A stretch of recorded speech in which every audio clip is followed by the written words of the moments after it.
The fact that Dan Curtis convinced the network to put on this Gothic soap opera is really quite extraordinary, even today when you think about it, because there's never really been a show of this type before.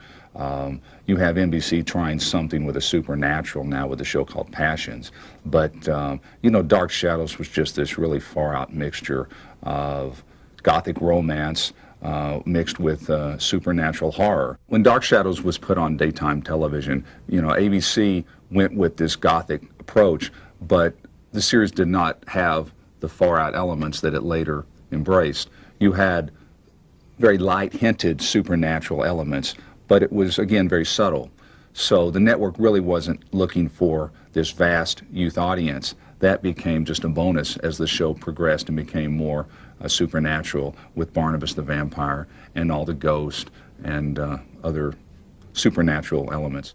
When Dark Shadows debuted on June 27th, 1966, there was a little bit of publicity, you know, but it really didn't have a big buzz particularly. It replaced a teen soap opera called Never Too Young that had been on for about a year, and it had never really quite made it. But I think the fact that Dark Shadows came in its time period probably helped it carry over a little bit of a youth audience.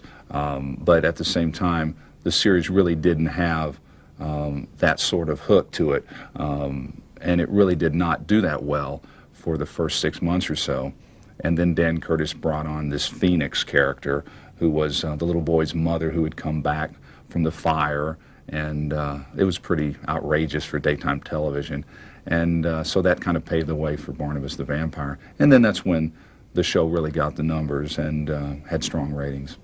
It had the housewives who were your traditional soap opera viewers, and then the kids who came home after school tuned in, and it really became a phenomenon because it really brought the youth element to daytime television.